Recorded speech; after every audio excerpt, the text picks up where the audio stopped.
the ranks ever since. Watch him. Look at this flick entry here in the old Lockton installation.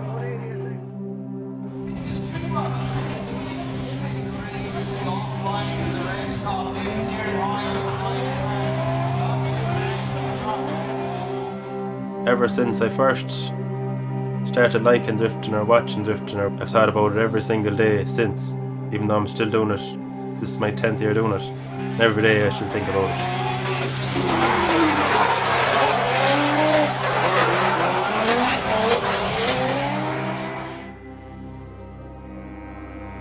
It's probably best described as a drug addiction, but it's legal. And it probably costs a lot more than a drug addiction, but it's legal. And people like to come and watch us do it. He brought me for a spin in Mondello. Flat down the straight, like fires it in hard under the bridge, like as fast as you want to go, like, and just the agricultural sound of the dog box and the winters and everything. It was just bananas. Like, it's just nuts. I was just like, I like nothing is it. I want to do some of this. It's unreal. Like. Do you know what the payout is just having an absolute cracker of a weekend with your friends.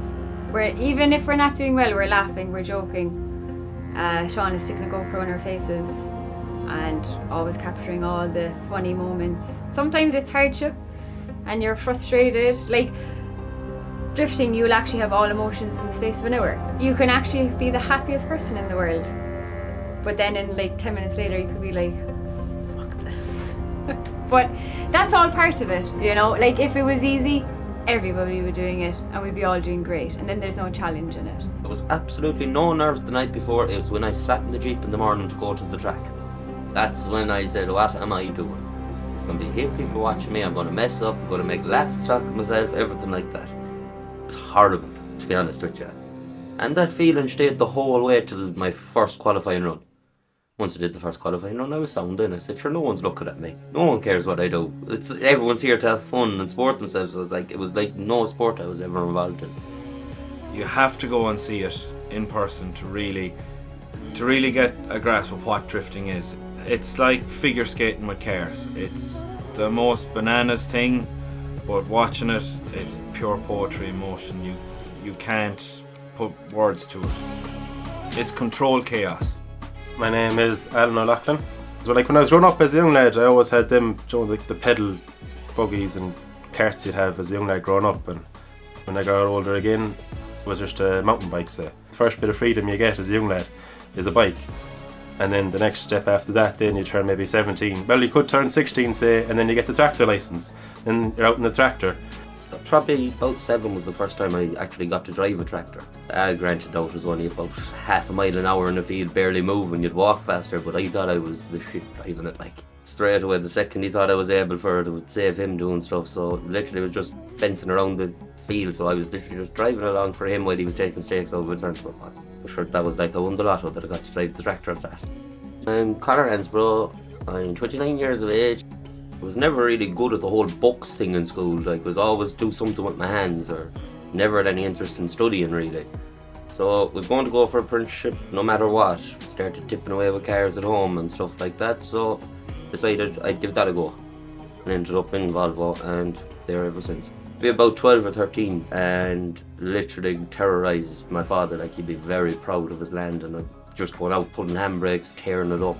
Kinda got the love for it out of that, going sideways basically. I had no real, say, driving experience other than bollocksing around really on chancy yokes or old field cars. And I used to buy old slab 318 Beamers, kettles of yokes. Like, you'd go out 200 quid for a car, weld the diff in it and go mad.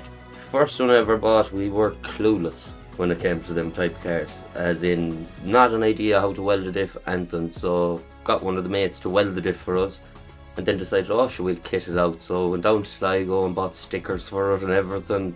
Little did we know we were just going to wreck the car. I think it lasted a day and a half. First car was funny actually. It was a Corsa. I had it for 6 months until I got my full license, but my friend had a field and the field was cut, and we actually went into the field.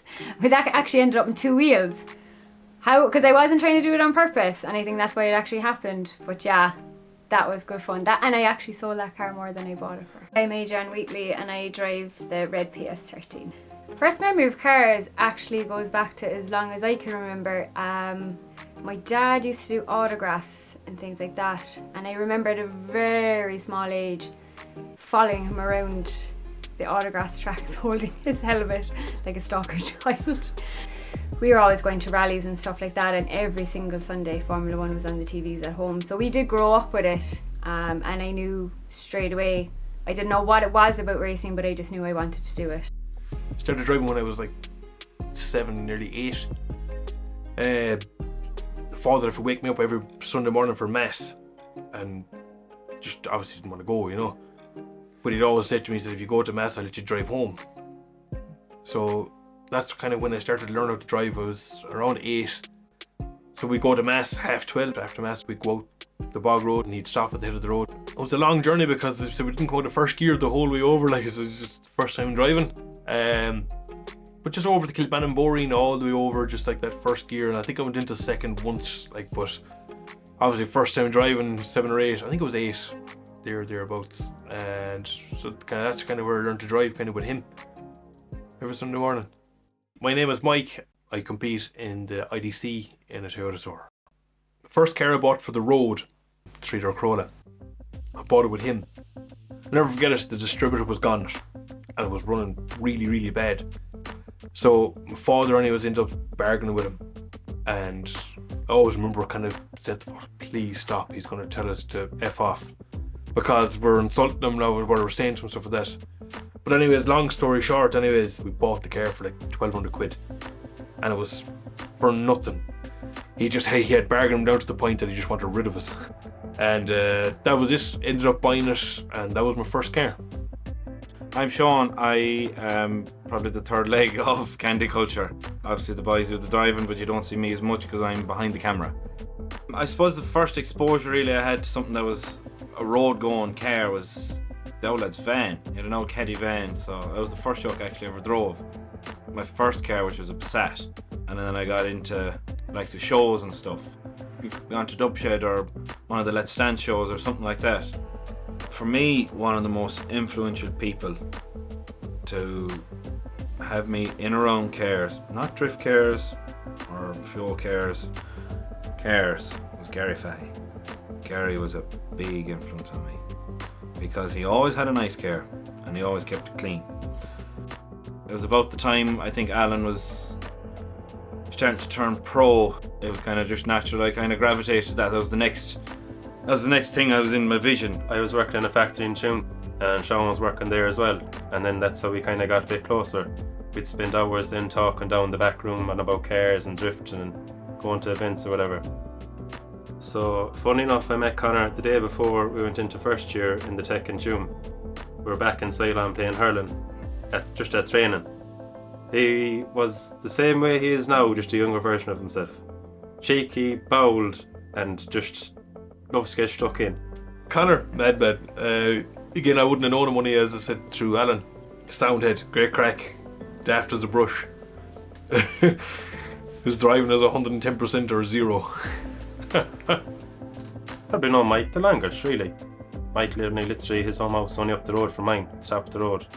So I've seen Mike every day of my life since I've been passing the road. Like, I'd be going in and out to school, and like you'd see all sorts of yokes pulling into the garage there and just parked, and like, that's a cool yoke. And being with Mike, like, they were always Japanese yokes, and sure, he's a fleet of Japanese yokes himself. So it could be a Civic, or it could be a Soar, or it could be whatever it'd be there. But then the odd weekend you'd see him getting ready to head off, going for practice day some weekends, so he'd have his car, the van, the trailer, maybe a couple of buddies. They'd be heading off, and I was like, that's cool, like, Joe. I think the first time I ever met Alan and talked to him properly was in Tina. And I remember I was there with the PS. It wasn't long before that I had the JZ conversion done it. And I remember he was at the gate, and I never forget it, he was like, JZ goes, any chance to bring him for a spin? I said, yeah, I said, definitely scan. I said, yeah, no bother. I said, But obviously I was a good bit younger at the time. I wasn't driving or anything, I was still in school. He probably saw then that I was interested in cars and kind of, you know, took a bit of a shine to me then and gave me a bit of time.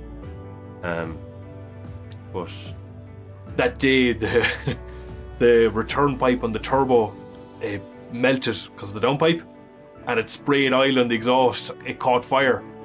So I was obviously annoyed. I kind of wanted to bring a load of people for spins because everybody was there to go for a spin, you know, and you'd want to bring everybody for a spin. But yeah, that was it. That was the end of the day then after that. So it's but that's the first time I ever met Alan anyways. I only got kind of friendly with Mike as I got older. Like, Mike would be a few years older than me. So by the time I was getting on the road and doing all my crack on the road, bi-racer stuff or whatever you want to call it, Mike was finishing. So we never really met in that era of our lives either. I didn't have a rear-wheel drive car. I think at that time I would have had 11, but I didn't do donuts. As I said now, being in the back of a squad car, I was like, I'll leave that one off. Especially the Rally of the Lakes and things like that. I think it's still fairly popular now. Even, I'm not going to say my age, you know how old I am, but a long time later they're still all going down to the county bounds. First time in a drift car was with myself. What a scary place to be for everybody, even spectators. Yeah, first experience was myself. I remember my brother brought me up to a graveyard. It just had a big car park.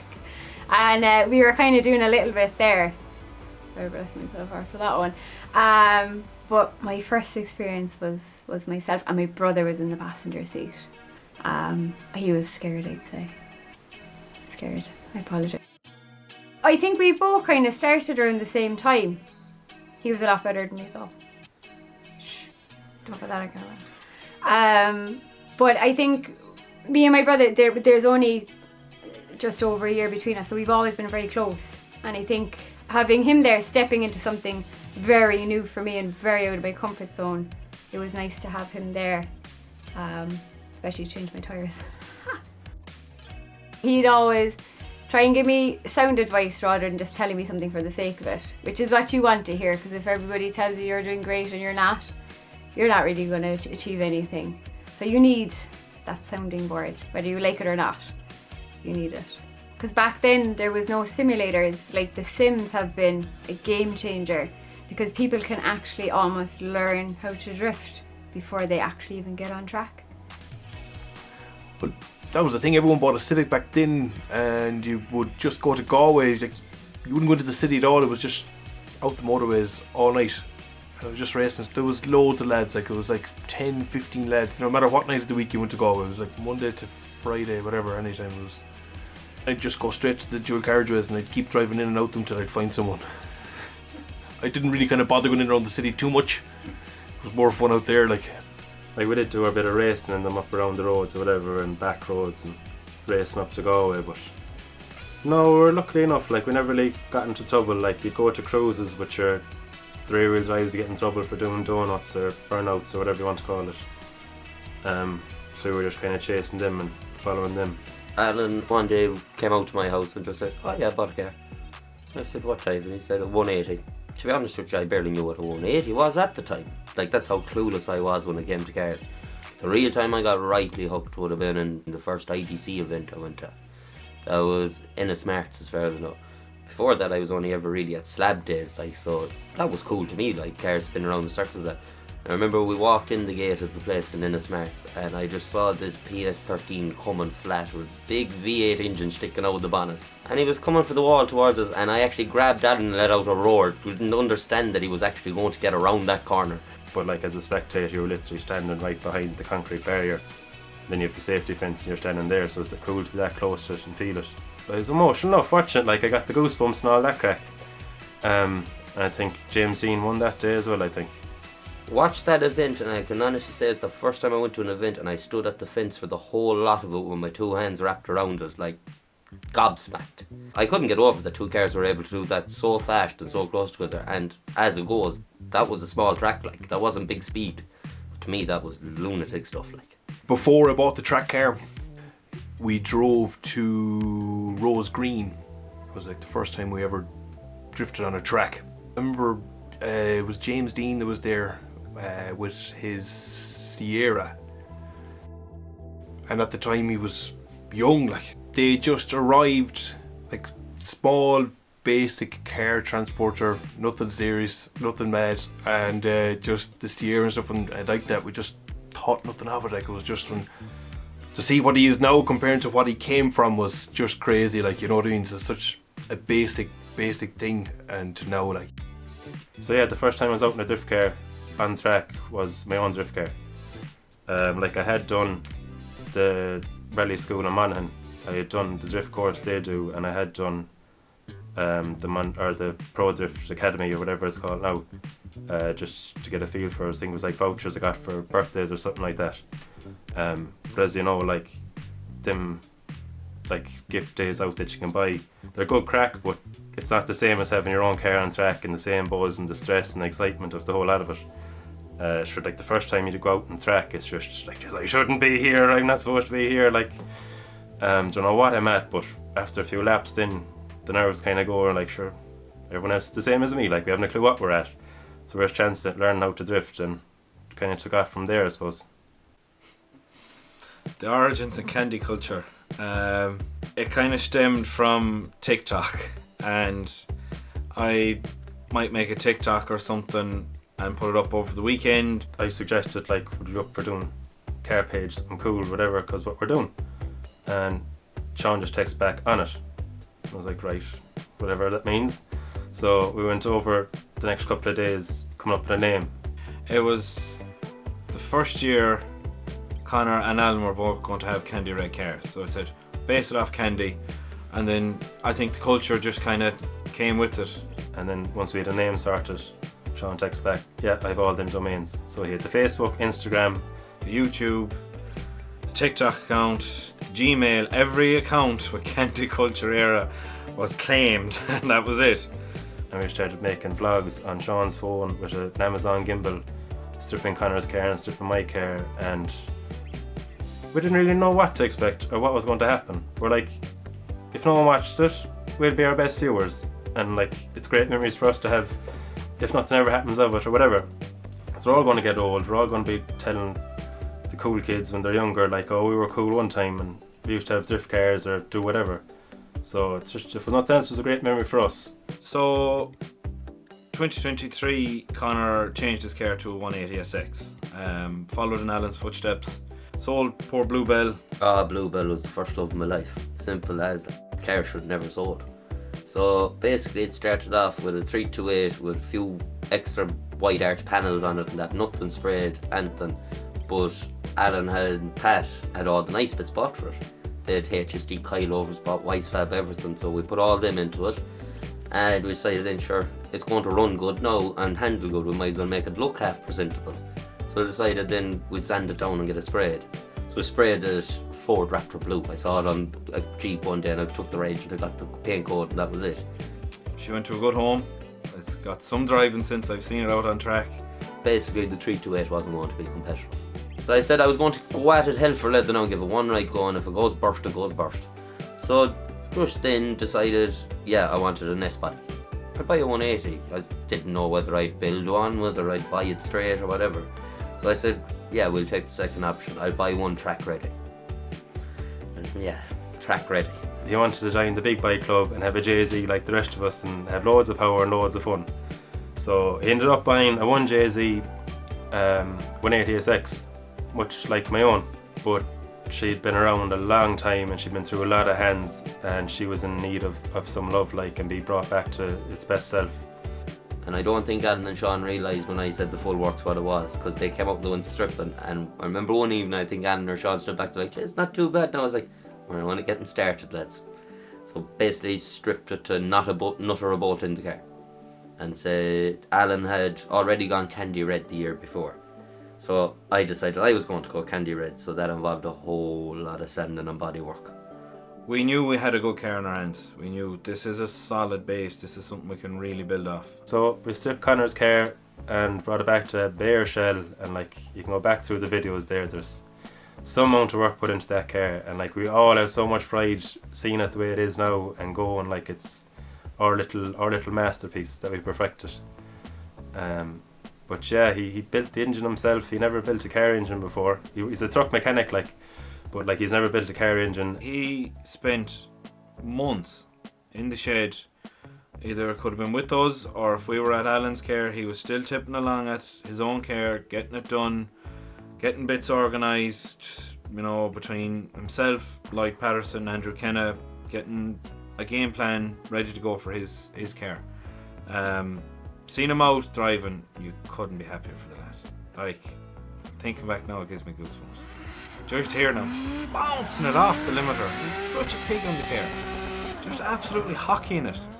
And having little experience in it, he's a brave man. And he's balls on that lad like schlitters.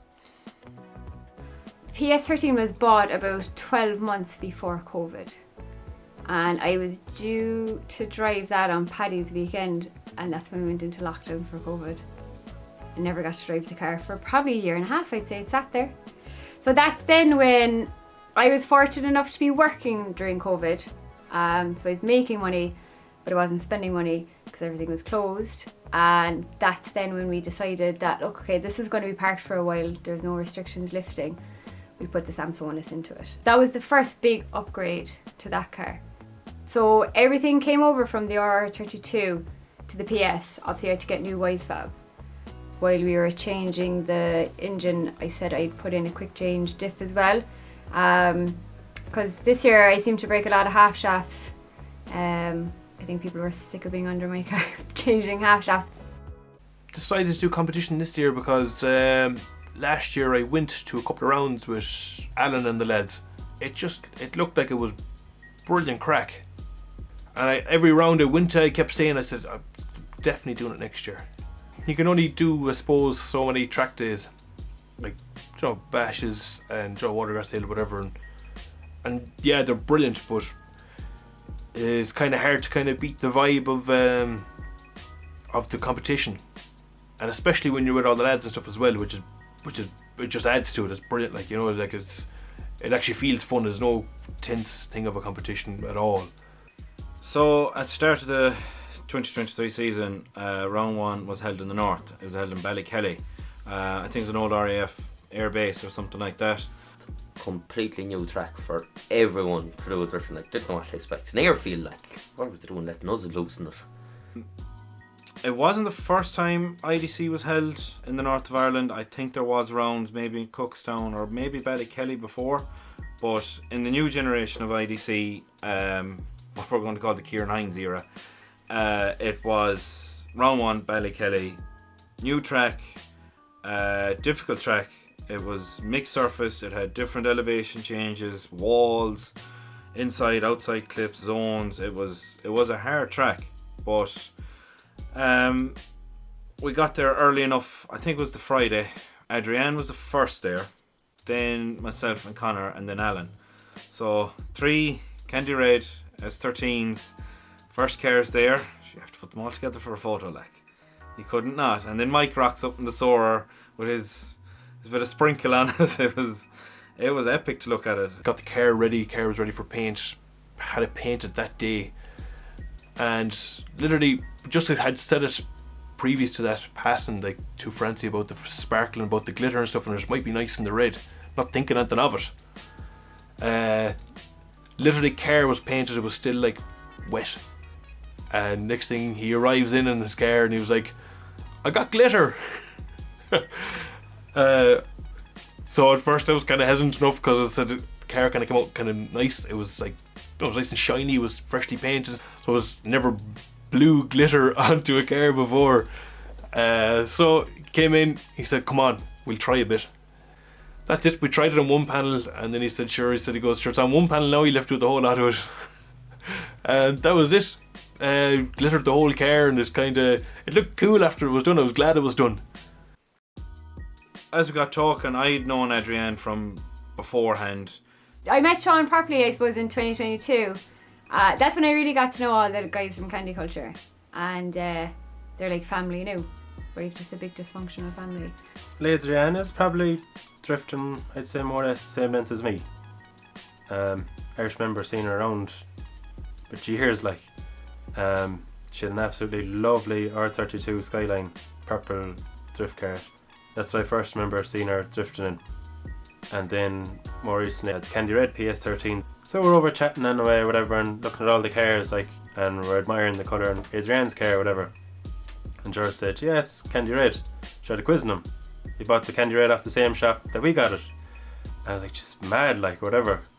So we had 3 cars there with the same paint, from the same paint code, but just, say, different layers of paint or whatever setup they had. Like, they all came out class, but all have their own unique shade on them. So we had 4 cars lined up there in the red Lishluk class. We're like, right, we'll all pit together this weekend. No planning put into it or anything. Just said, nice little corner here, sure, we'll all pitch in here for the weekend. And kind of took off from there, really. And it wouldn't be the same now without herself and Ger coming to the events with us. We just unloaded the cars, set up, parked up, had a drink, relaxed, just kind of soaked. Well, actually, we did a track walk.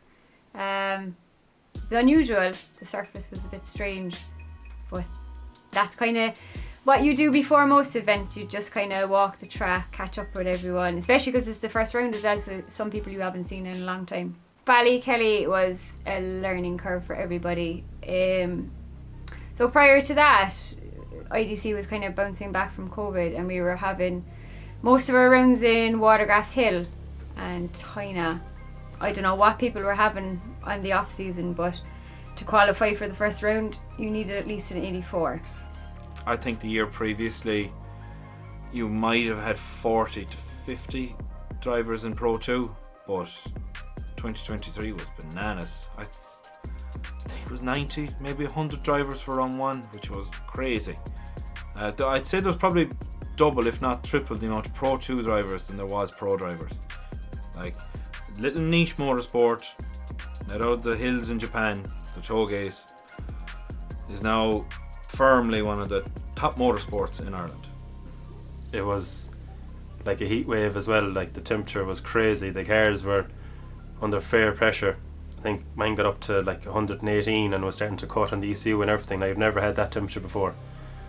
But yeah, it was good. It was good crack. Took that as a fairly solid start to the year. Like, top 16 for the first round wasn't too bad. Everything was working. Then went on to round 2 then in Mondello. Was the backtrack in Mondello.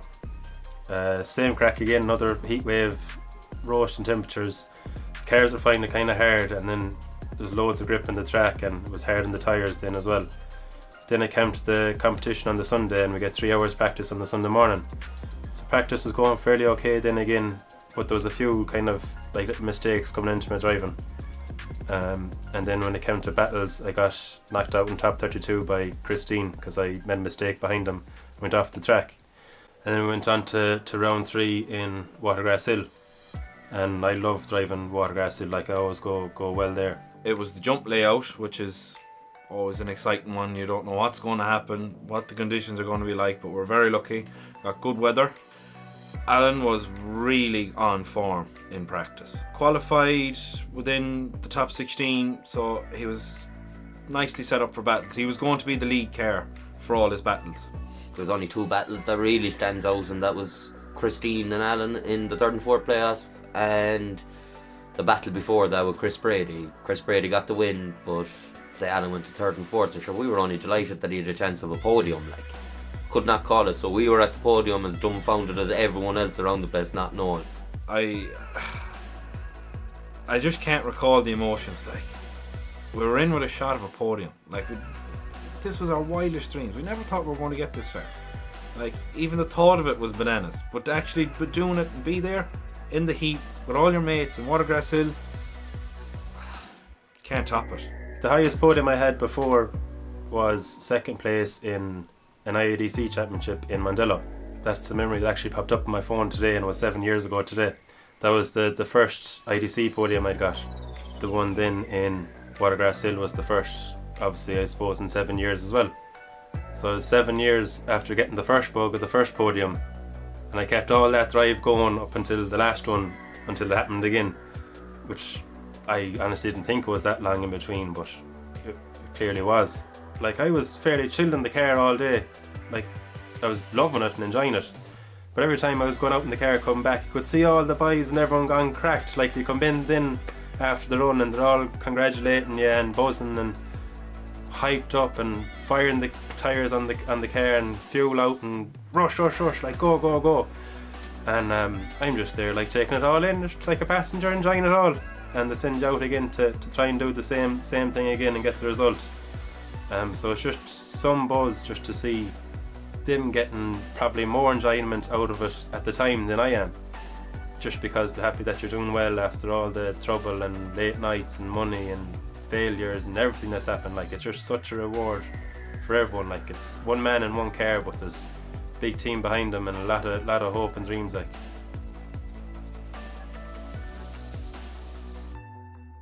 you just want to run around and just hug everyone. Like, Lloyd was there. Lloyd had 2 drivers on the podium. Dara Spencer in 2nd and Alan in 3rd, which is a fair achievement for him as well.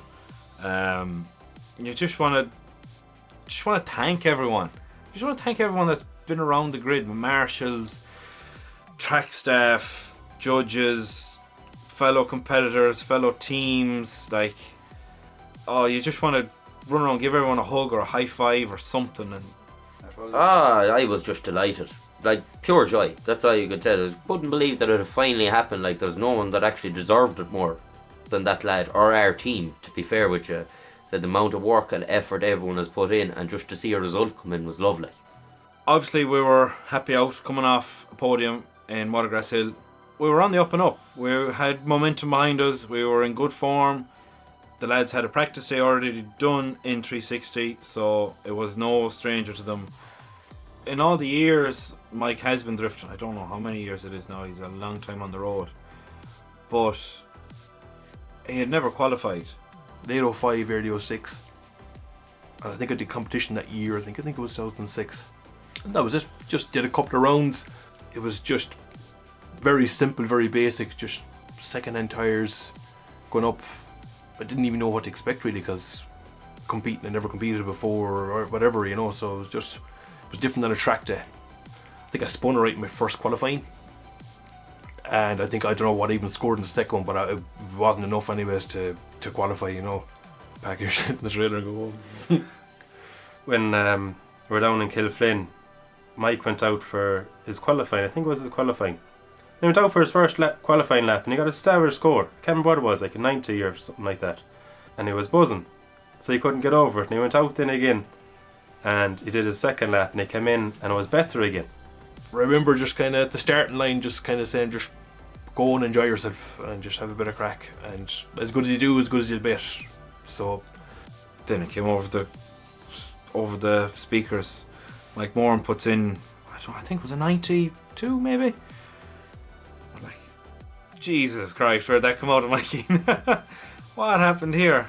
And I went up to the window and opened it, and he was like, not as good as the first one, not as good as the first one. And I was like, yeah, Mike, not great.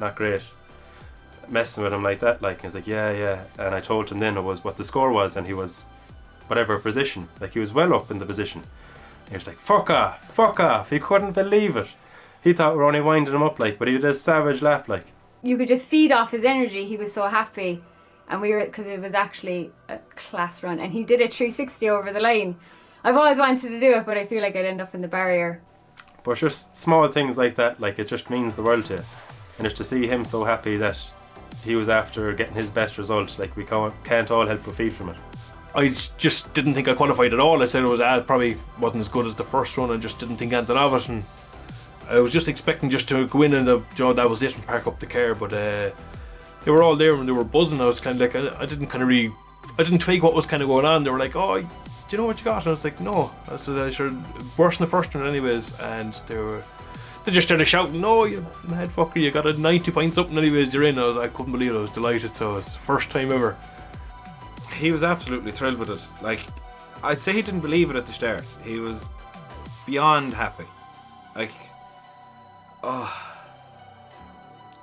there's no real word that can put it into how happy that man was, because he was gleaming, he was glowing with happiness. The best I've ever done. I think I qualified to 8th. It's fun, brilliant. You know, to be there competing and taking part and stuff, that's brilliant.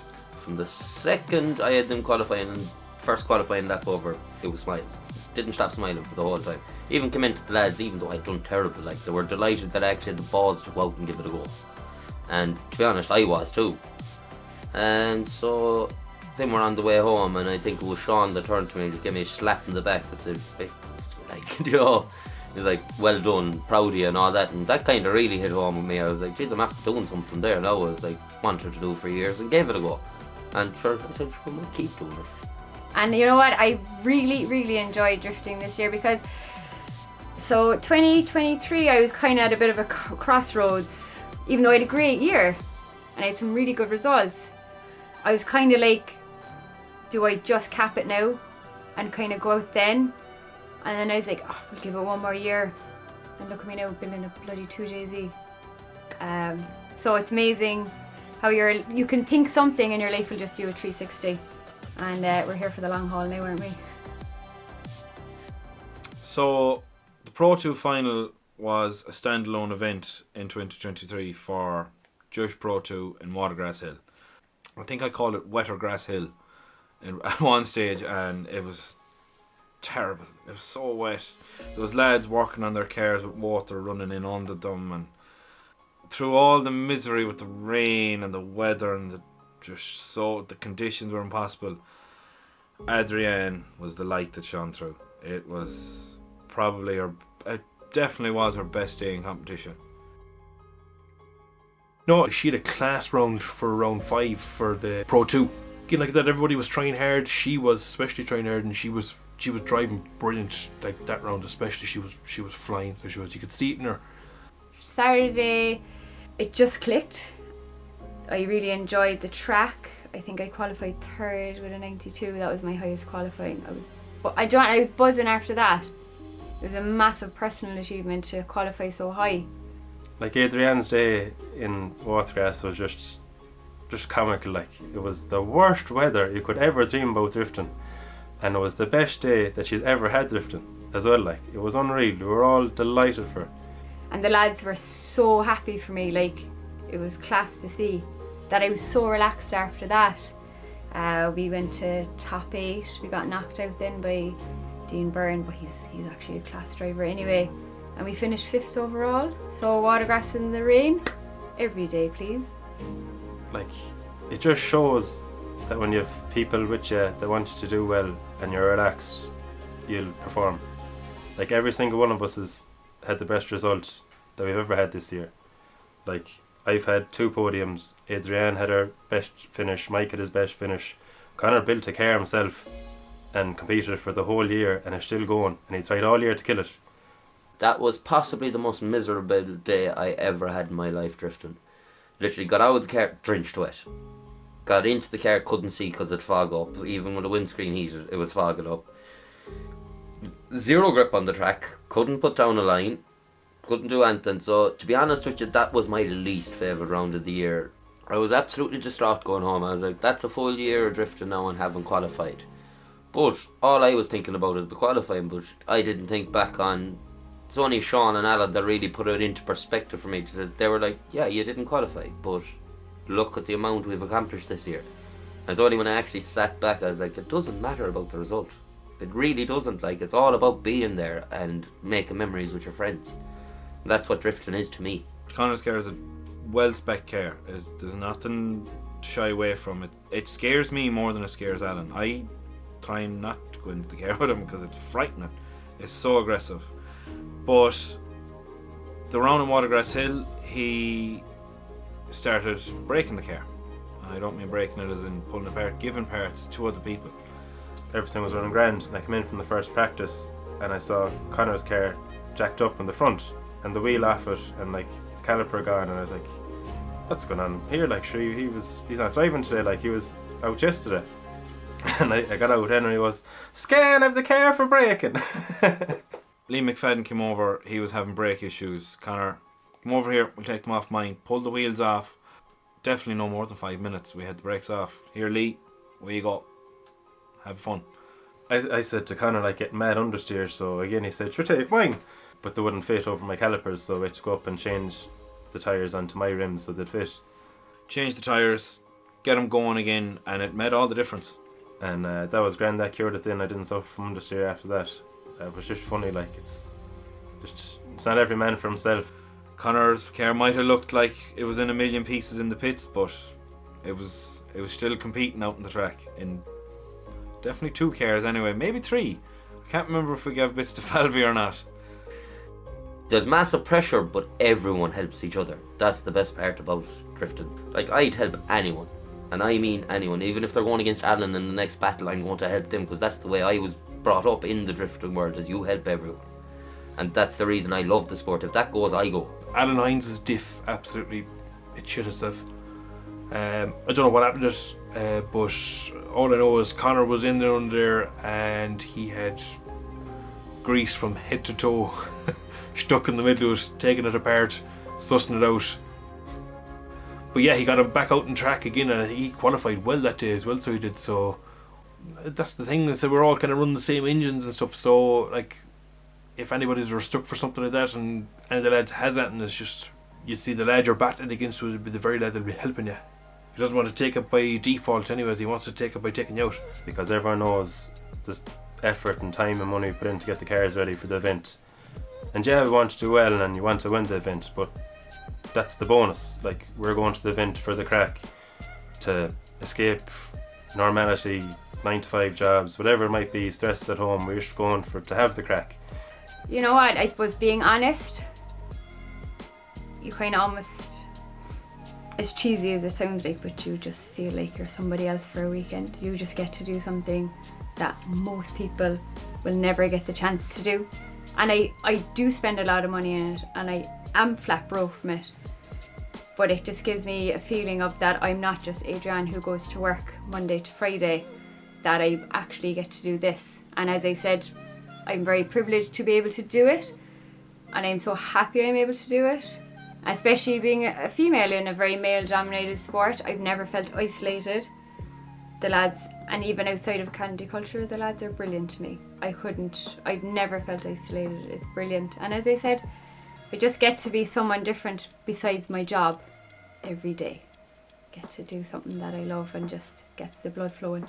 It's basically a family away from your family, is the only way you can describe it. It's like, everyone knows what's going on in each other's lives, and we're all there for each other, the same as family. And it's the exact same when we're at the track. It's like, we're all there to help each other and all want to see each other do well. Like any other sport I was ever involved with, there was none of that. It was, they're the opposition, you have to go out and kill them. That's what we're told, like in hurling, football, that is not the way that I enjoy sport. It's like, if you couldn't imagine now, if you're in an All-Ireland final and a player lost his boot and he asked a player on the other team, can you have a boot? And they gave it to him, it's like, it wouldn't happen. But if you broke a drive shaft in a car and someone had it and they were going against you, they're going to give you the drive shaft, like. So basically, it's just that spirit of drifting, like, that's all it is. When you go to the line, that's the biggest kind of like relief and quiet time that you can have in your own head, is when you're on the line before the flag drops and you start to run, because your mind has to be clear. You're going driving a car around the track, running it off walls, whatever you're doing, like, it's such of like a release of everything. It's just, you feel good after a good day's drifting. When I come in, it's always Ger running over with a fuel tank, and to be fair, Francie, and you're always the first over fueling up the car with Ger, because the drums I use are the big ones, you don't get them in the smaller drums. And even just coming in and knowing that all that is being done for me, which makes me sound like a princess, but I'm not. But I never have to worry or stress, because you're always there to just say, look, go and take 5 minutes, we'll sort this. And I appreciate it and I love it. It's brilliant. Adrienne's main pit crew is our partner Ger. Ger does everything. I would call him a master fabricator. The stuff that man can do is stuff you can only dream of doing. And he's the best fabricator in my eyes. And that's just not because we're in a relationship. He's actually, anyone who's seen my car knows how good the fab work is. And he loves it. It's his passion. Like, he genuinely goes to work because he loves it. The rest of us go to make money, to go drifting and buy tyres. He also maintains the car, services it, fixes it with whatever it needs. I've seen him in under the car in the piss and rain, pulling half shafts out, and if he needs help, there's either me or Connor or Francie or Mike or any of the Lemon Style team. We're just all there to help him, but he's her main source of support. Jeez, I couldn't do it without him. And he genuinely loves coming to the track. He loves to just see me do what I love.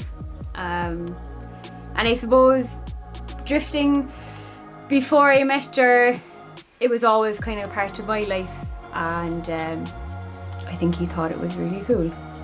Maybe that was the deal breaker, I don't know. But he loves it, and he loves working on the car, and he loves having the car as best it can be for me. I think we're with each other so long now, we've been doing this so long together, I don't think I'd do it without Ger. Even though I was doing it before we met, he's so heavily involved in it now, and for a long time it really was just the two of us. I don't think I'd do it without him. I don't think I actually could. Like, I've had my own fair share of bad days drifting as well. Like, the marshal pulled me forward to come up to the burnout box, clunked into first gear, lit up the clutch, and there was like a bang, no drive. Lower shaft and the winter's diff had broken. So to me, that was like, that's me done. Like, I don't have a spare shaft, don't know how to strip her winters. Like, qualifying starting, if you miss your qualifying slot, like, you don't get another slot. Your time is your time, and if you miss it, you miss it. And that's the show over. Next thing, Mike Deane appeared out of nowhere. Connor was there, the two boys run to the car. Right, your shaft is broke. Mike said, go find a shaft, we'll sort it. I found a shaft, I went back, and there was a heap of lads under the car, which then back because there was no good 10 anyway to help them, and got the shaft changed and sent me back out to the line. And like, I went to queue up, but I'd missed my slot and they wouldn't let me go. So that was that round over, didn't even get to qualify or have a go qualifying. After that happened, you know, like, the car's still in one piece going home. It could have been worse if the diff broke out while I was in third gear going out around the track against the wall or something. You kind of have to take your blessings as they come and try and look at the positives all the time, because you could get stuck in your head and say, drifting isn't for me, things are breaking. You know, like, you just have to say, right, today didn't work, back to the shed, fix it, let's go again. Because if you're not in love with it, like, you're not going to have the passion to keep doing it or pushing yourself or come back when you have the bad days. Like, it's grand to come back after one bad day, but if you have 2 or 3 bad days in a row, like, you really need to love it to be able to keep going. I love working on stuff, like just fixing stuff and making stuff work, but I love driving it, and like, brilliant crack, great old banter between us all. It's a lot about the drifting, but it's not either at the same time. It's more so kind of just going away for, it's like a weekend away every weekend. It's brilliant, like, it's enjoyable. Like, I remember I used to have a little copybook, and I thought it'd be a great idea at the start, so I had a little copybook of like how much the car cost me, what I'd put into the car, like, and what that would have cost, and how much the start day was and tyres and all that. That copy is long gone now anyway. I was stopped taking account for cost a long time ago because there's not enough pages in the world. Like, I think once you kind of get past that of how much this is costing you and like how much stuff you're going to break and have to replace to go out and do the same thing again the next day, you'll have great fun. I don't know, what's money like? No price in your happiness or going off and just enjoying a weekend away with your car and your mates. You don't come back sick and you don't come back hungover, you come back nearly energized, where it was brilliant, like, you can't wait to the next one again. I don't know if you'd get a kick out of, for me anyway, I don't get a kick out of anything else. The excitement when you come over the line knowing that the run is done and you're still in one piece. Sometimes I'm not. It's class. You can feel your smile inside the helmet from ear to ear. It's class. Driving the car is just, when you're playing the PlayStation and you're driving some car and you're like, Jesus, I'd love to drive this out in real life, whatever it might be. That's the kind of feeling I get when I get to hop into the drift car and just take it out around Mondello or whatever. Because it's like, I have a car here that's 600 horsepower.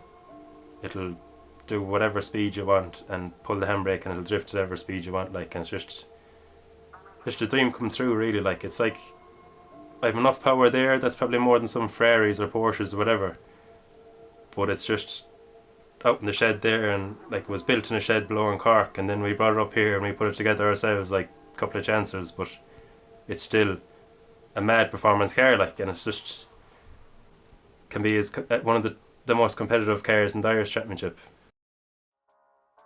Going into 360 Motorsport Park, Alan was feeling good. He was on the up and up. We had momentum behind them after the podium in Watergrass Hill, and having done a practice day down there previously, confidence was high. Just fairly gelled with the track, fairly sudden. Just loved it, because it's a new track to everyone. It's a new track down in Kerry, 360 Motorsports Park.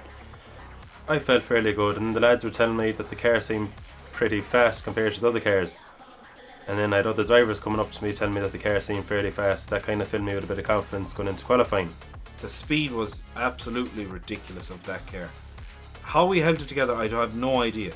They had a different track to us, so they were running the opposite way to us, but watching the speed of Alan come up over the, I suppose it was like a crest up, was just phenomenal. Like, there was no lift, he was just flat from start to finish. Qualified fairly high. A lot of hard battles ahead of us for the rest of the day, but we didn't know that at the time. So progressing through the battles, he was on fire.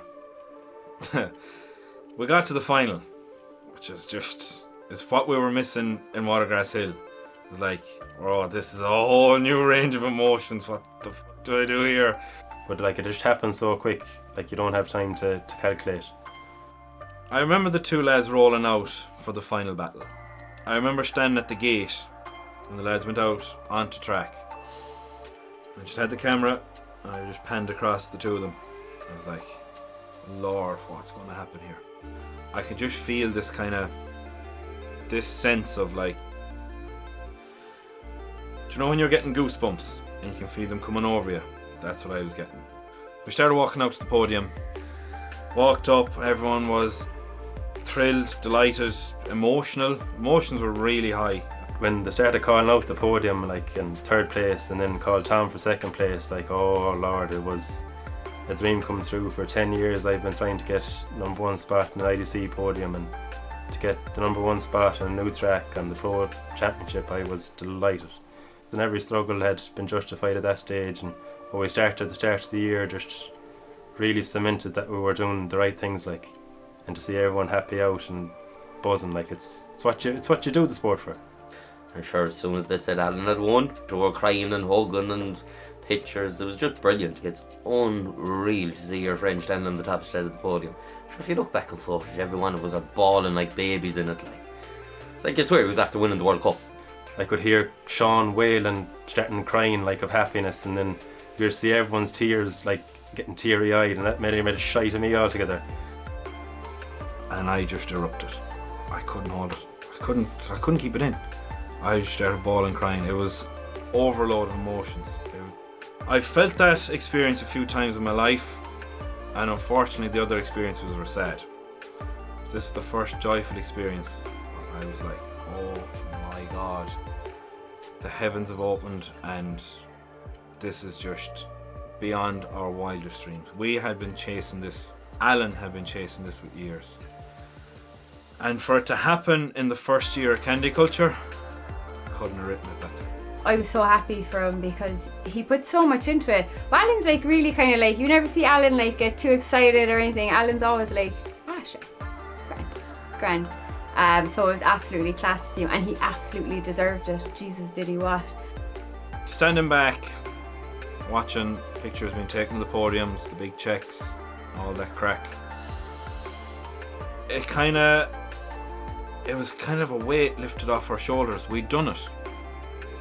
We'd actually done it. We'd won a round of the Irish Drift Championship. Probably one of the most competitive championships in the world. And Alan won it.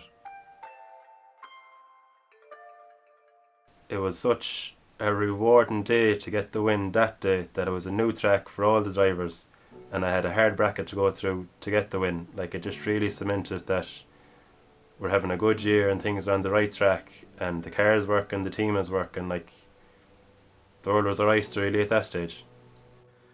From there on, we were like, we got a podium, we got a win, let's go for a championship now. This is the next big thing. Because, like James Dean said, you always set out the year with goals. You always set out your career with goals. Win a round. Qualify. Win a round. Win a battle, whatever it may be. But as you achieve those goals, you have to set new ones, or the hunger goes off you. You have to keep hungry, because if you're not pushing hard enough, there's other lads behind you coming up from Pro 2 or whatever that are going to push you off. So you have to keep on your game. We weren't sure maybe a week before how Alan stood in the standings. We're like, maybe he can finish second or third, maybe fourth in the championship, because he wasn't that high up in it at that stage. And I was actually just texting Lloyd Patterson, the lad that tunes my car. And we were texting away and he said, "Jeez, you should be well up the standings now." I said, "Yeah, maybe, I don't know, maybe top 10 or top 8 or whatever." And literally the next message he sent back was a screenshot of the championship table. They're only after releasing it while we were talking. He goes, "What was that you were saying about top 10? And we're P2. So straight on the phone to Sean and Connor, I was like, "Lads, the championship's out, Joe, where?" How is Scan? Guess where we are in the championship? I don't know, maybe 5th, 4th. It's like, we're P2, like. We're actually in with a shot of winning the championship. A shot. There's not a guarantee. But we're in with a shot.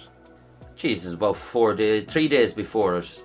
And I think we were all out for a spin one night. And I said, "Dad," and I said, "You do realise you can win this?" And he couldn't get over it, like. I'd say the build up to Japfest and like getting the car ready and the whole lot was the best crack I've had all year. And I was like, I should have been under pressure and a bit nervous or something, but it didn't really affect me that bad because I was just enjoying it, and I was so appreciative of having the chance of going into the final round in second with a chance of winning a championship. And I was like, can be done, like. Whether it happens or not, I know what can be done and I can do it, so if it's not this year, it might be next year. So yeah, big day was here. Japfest, main day, Sunday. I suppose the thing that didn't really help with the qualifying was the amount of wild cards that were back. James Dean was back after his year in America with RTR and his European endeavours. Jack Shannon was back after European season. Same with Dwayne McKeever and Connor Shannon. And a few more thrown in. Jimmy Oakes was a wild card driving the Group D 240. Came to the Sunday competition then, everything was still good, nerves were good, there was no issues, car was running good, all the boys were in good form, so like, yeah, we'll just go out and send it and see how it gets on. Went out and practice, was still missing clip 3 a little bit because the track had got hotter, so, and all the rubber that was laid down the day before was a lot more grip on the track, but I said I'll just send it in harder next time and it should wash out for me, which would usually work, like, or whatever, but not something you should be doing when you're second place in a championship at the last round going for the win. Like, a lot of grip had been put down and there was a fair heap of rubber on the track and it was hot, it was very warm, but we didn't account for that. So I said, look, leave the car as it is. I hardened up the shocks, maybe a couple of more clicks, went out for the second run. Then I was already in the drop zone but hadn't made the show, so everything was riding on this Q2 lap, so everything felt good. I knew I meshed up the first one and was all relying on this one. The nerves did hit me a small bit, like, because I did realise where I was, but I kind of fed off them more than them holding me back. So I was like, right, this is the one now, I have to send her on now and see where we're getting battles and what the day will bring. So he drops the hand and I'm like, right, close the door, bang it into first, out through the chicane, into second, flat into third, let it start to kind of initiate itself in third gear. She kind of steps out a bit and let it fly back then, quick dab at the handbrake, and I usually go full power on again and she just screams by clip 2 and we usually washes into clip 3. But she didn't do it this time. He comes in hot, really hot, flicks it in, car grips up too much and slingshots him through clip 2. Took the cone out of it in clip 2, took my headlight with it, and the rest of the lap was perfect after that. If he had got clip 2, it would have probably been like a 94, 95 point run, because it was a kamikaze entry, like he always does, mad entries. It was ferocious speed. The grip was mental, so I was going to drive him on, but there's just too much grip in the wrong spot.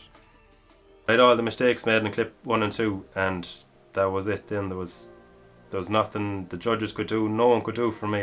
That was my championship over there and then, didn't make the show. So we're just spectators for the rest of the day. that lapse of concentration where we didn't take grip out of the car bit us in the arse badly. In hindsight, I should have looked back and been tweaking with the car a bit more, but I suppose subconsciously I didn't want to put that stress on myself or start doubting myself or changing the car too much, because I was working the day before, and now the conditions have changed a small bit. Is it me or is it the car? And I could go down a whole long road of self-doubt and thinking there if I looked into that. When I saw him hit that cut, I knew that was it, like, but when you see your friend getting that close to actually getting his lifelong dream, like, to win a championship, and see it just ripped out from not qualifying, like, the man that qualified all year, no problem, everyone was calling him the wild card to win the whole lot of it, and just to see him hit that cut in that instant, your heart just breaks. As you see in the clips, like myself, Sean, I don't know who else was beside me, everyone's head just dropped. I think there might have been a few choice words out of me too, but that broke us. It was a hollow day because we were rooting on him to do good, and he did brilliant all year, but just, well, like 20 years of drifting, so like it's savage if you get your name on one of the top spots. Afterwards, like after not qualifying or whatever, and just trying to get the realisation of it, like it's over, like you fucked it, like it's pack up the van and go home. Like that was a fair, like gutting experience, like just sadly packing up the van, no buzz, just knowing the year was over. Sure, how do you go down and face your friend afterwards, knowing fine well that he's killing himself inside, and go down and tell him, well done? Like, it doesn't work. Like, I'd been in the position where I'd made mistakes and let the team down, and that's all you feel is you let the team down, whereas he hadn't that done at all. So he got out of the car and he gave me a hug and he said, I'm sorry, and I told him, shut up, straight away. It was like the proudest I ever was of him. Same way as proudest I've been of all the team. But it would have been nice to have had the fight or the chance to fight and get knocked out by a competitor rather than knocking myself out. That's one thing that I always hated about drifting, for me personally anyway, was when you knock yourself out. Hate knocking myself out in qualifying or mistaking a battle. I've no problem getting bet by someone, but when you beat yourself, that's only yourself to blame. Like, honestly, 2023 has been the highlight year of my whole drifting life, not just the career life, and that's because of the people. It's nothing to do with the cars, nothing to do with money, anything like that. It's literally the people we're surrounded by.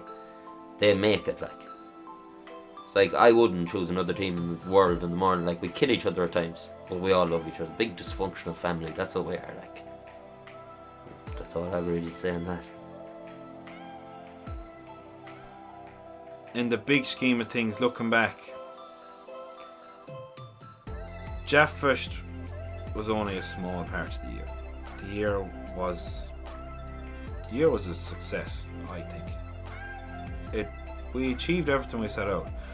Connor built a car and rallied it for 5 entire rounds, tried to kill it, and it's still going. Mike qualified for the first time in his long drifting career, and that was a huge accomplishment for Mike. Adrienne had probably her best season ever. She finished well in each round. She got a highest place finish ever in Watergrass Hill. And Alan's year was outstanding. From being what would have been seen as a number on the grid, just another number, to being a title contender in the space of 3 rounds, that's something going. And me, you became a vlogger. I kind of orchestrated it somewhat between vlogs, between the pages, between trying to secure partners. If I'm not in Alan's, I'm in Connor's. If I'm not in Francie's, I'm in Mike's. And if we're nowhere, we're at an event. That's what life is. The boys are legends, I swear, and I genuinely mean that. And you know what? As individuals, we're all so different. But it's just like a dysfunctional family, and not one person is similar to another. And I think that's what makes it so special, is that everybody is individual, but together it's just absolutely class. And I cannot wait for 2024 to start. but overall, the year and Japfest and everything taken into account, it was 100% the most enjoyment I've ever had drifting. With the car never went as well, rocket ship, great reliability, and then the crack with the team and the extended family and the whole lot that goes with it. It really, if the next year can be anything like it, we're in for a good one, and I think it will be better than this year because we know what we can do now. Candy culture represents who we are as people. As like, we all have our different personalities. Like, Sean is funny. I go and make the tea, so. I don't know what I'm classed as. Connor is a madman. Jesus Christ, he scares the shit out of me. I love sitting in with Connor because we actually have so much fun. We're just like two kids inside in the car, and like we're both laughing at each other. And like I'm encouraging him to do stupid stuff, and then he does it, which is even funnier. Alan is the sensible, quiet lad, but he really isn't. Like, people can see the other side of him. Like, he's as crazy as any one of us. Alan's daft. He's pure daft. He's very unassuming. You'd think, oh, he's grand quite letting, but once you get to know him, he's just a pure blackguard. And say it branched out then, it's not just three of us anymore, there's a big group of us. Francis Hines is involved in it, the man behind the camera asking the questions. And then there's Adrienne. I think what you see is what you get really with me. I kind of wear my heart in my sleeve. If I upset, you'll probably see it. Even though I'd say I'm fine, probably you'd see it a mile away. But I think what you see is what you get. The lads might say, ask the lads. Oh, Adrienne is just the nicest girl you could ever meet. She's just a sweetheart, really. Like, you know, you wouldn't think she's into drifting or going out sending a 600 brake horsepower down the hill of Mondello or whatever. Like, it's so contradictory to her personality because she's so soft and gentle to talk to her. Then she can hop into a car and absolutely rally it down the road, like, you know. But like, it's just, she's such an addition. Like, she's just a nice person to be around, and like her smile would brighten up your day. Like, And Mike gave the competition a go, I think, when I first started out. And it wasn't until I started competing drifting and he started competing drifting that we got really close. And now it's kind of come full circle again, where I'm competing, Mike's competing, we have Connor competing, we have Francie going competing next year, and we're after drafting in someone from the People's Republic, Adrienne, to the team as well. So like, it's just expanding the whole time, and it's just because people have common interests and we're there to support each other, not trying to gain something off each other or anything. It's just, that's our family, like, and say all the other people that help us, we can't leave all them out, like Pat and Nancy, they're drift mammy and daddy since day one. Dad has been with me since the very start. He's probably a bigger drift fan than any of us. Like, he just loves it. Like, he'd wreck your head on about it. Like, he'd be telling you, he'd be going on through his phone and like, oh, see, James Dean did whatever to the car, or whoever is competing here. And it's like, yeah, Dad, like, I know, like, you know, I'm in the know before you, like. But no, he loves it, absolutely loves it. Like, he's been there since day one. When I first brought the drift car home after buying it at the standard spec, left it out the back of the house, and the two of them came out then, Mum and Dad, for a look, and they were like, what are you after bringing home? Like, the state of this, yo. Once they came to the first day out, like, I knew Dad would be grand, because, you know, he'd be like me, same interest, petrol head, drift car, cool. But I knew with Mum then she'd take a bit more convincing, like, you know, is it dangerous? Are you going to be okay? Like, all this crack. But once the two of them went to the first event, was sold, job done. They were my number one fans then. And so it's just a big family, but Candy Culture is just a name that we came up with. Well, Alan came up with it, actually. Yeah, we like the sound of that, and it's just stuck. Who does the media? Oh, Sean. Sean, it's all Sean. There's no point in saying it isn't, like, but sorry, no, boys. It's all Sean. Great guy, so funny. He's always lurking around with his camera. It's his newfound love, I think.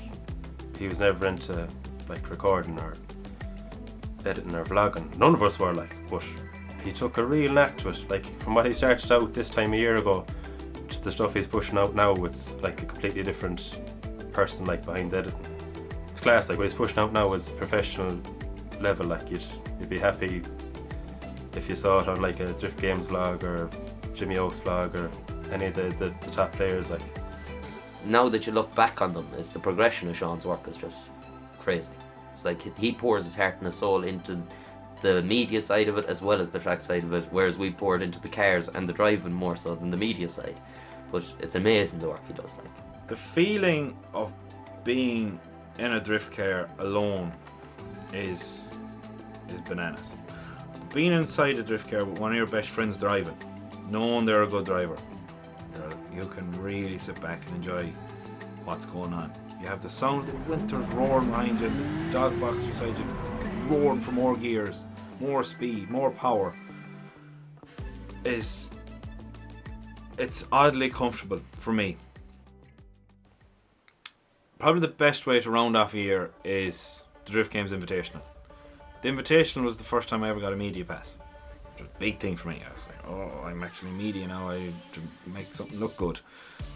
It was probably the ideal event because there was night drifting. I made my way out to the track, not knowing really what to expect. I didn't know was the camera going to pick it up because of the lights. I didn't know would Francie's underglow shine up, would it be bright enough or whatever, or would the resolution be good enough, because I'm still only really an amateur. I don't really know anything about cameras. I turn it on, I point it at people, but I wasn't sure what to expect going out for the night drifting. Went out to queue up, and there was a lovely gap in the chase lane right beside Francie, so I slotted in there lovely and just gave him the thumbs up, and he was delighted to see me back out, and the two of us then just queued up and had our first kind of battle, I suppose you could say, really on track. Probably did more damage in the bash, in the 2 days of the bash, than we did all season. Two of the cars were wrecked. Once you go back then it's just blackguarding and slagging once you go back, but it was probably the most fun we probably all had all year because we could all do it together. What advice would you give to someone that's watching this now that's getting into drifting or thinking about getting into drifting? What advice would you give them? Definitely do it. Definitely do it. If you're like a mate of mine, the Francie is an SR20, you'll meet a lot of people in the pits if you're an SR20. So, buy one of those if you want to meet people. Buy a JZ if you want to be a loner. You won't meet anyone. From drifting throughout the years, like, I can gladly say I have friends all over Ireland. And it's memories from people that I remember for life, and it's just mad that a sport that you're interested in has brought me friends from the north, south, the whole breadth of the country. Like, they could add more to my life and mean more to me than people that I could know all my life. It's just a cool kind of a common connection bond we all kind of share. It's like a big drift family. I choose to do this, so I can't blame anybody but myself. And as I said, they're memories I'll have forever. And okay, they're expensive memories, but how else are you going to get these memories, like, you know? We're just all there to have a good time. We all have our cars. We know what they mean to us, and the same interests, and support each other and have each other's backs, and just know that we're going drifting for the crack, and if you break it, we'll help you fix it.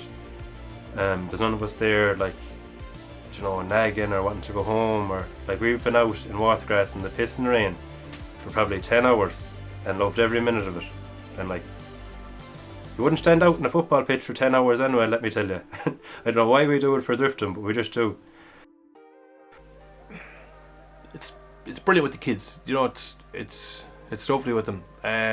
Definitely would love to steer them towards it, but not forcefully. It's like whatever they want to do, they want to do. If they want to do it, I'd only encourage them to do it.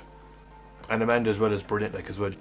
Through cars, actually met her EG6 SAR herself as well. She used to be into cars and stuff as well. But me, obviously, when we be going out at the earlier days, we've been together over 20 years, 3 lovely kids.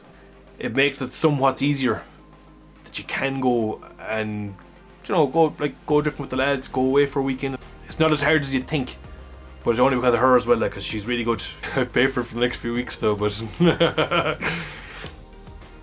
Candy culture to me is just a way of expressing ourselves that only our close family really know, and that kind of stuff of who we really are and what we can do.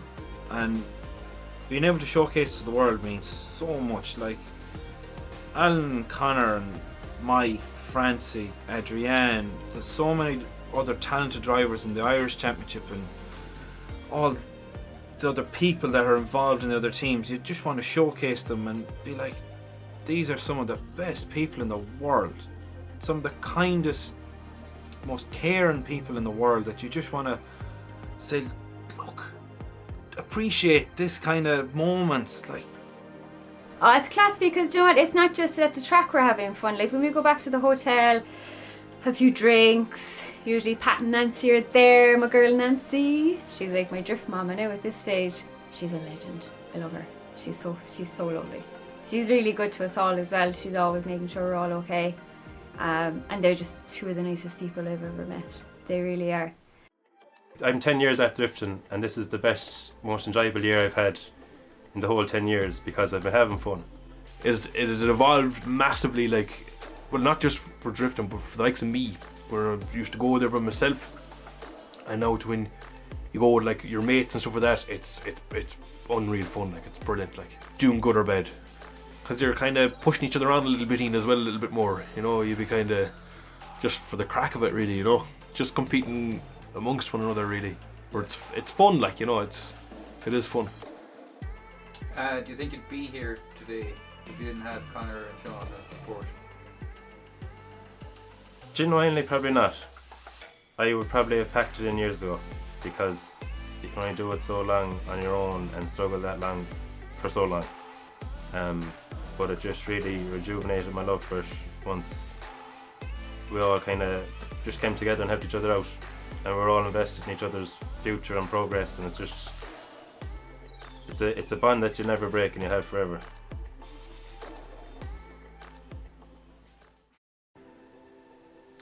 why do we do it? Why does anyone do it, really? It's an escape from your everyday 9 to 5 with your friends. You hop in a van or a jeep at 4 or 5 o'clock in the morning with a car on the back of it and tools in the back of the van or the boot of the jeep. You're tired and it's cold, but you know you're going with some of the best people you could have around you. The best people, the best friends, your little family. And you go away for 2-3 days in a B&B, not knowing what to expect, what the weekend's going to bring, what the weather's going to be like. Are you going to run out of tyres? Are you going to run out of fuel? Whose car needs to be fixed? Who can you help? Who can help you? What kind of adventures are you going to have? What are you going to capture on camera? Like, and what are you going to tell your kids, your grandkids in years to come? It's memories. That's all it is. It's just it's the pinnacle of happiness for me, anyway. That's what I think.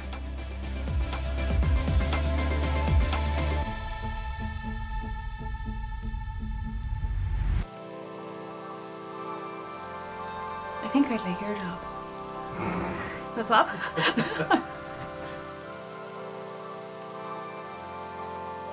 Right, do your slap. Ready? Yeah. Candy Scene Culture. 1, take 1. The film. The film.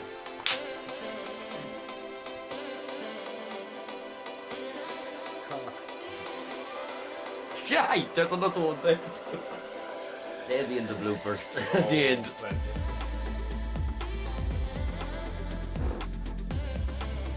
Hi, my name is Mike Warren.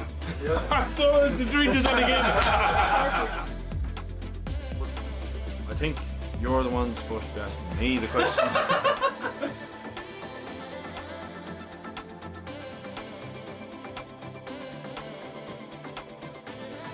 I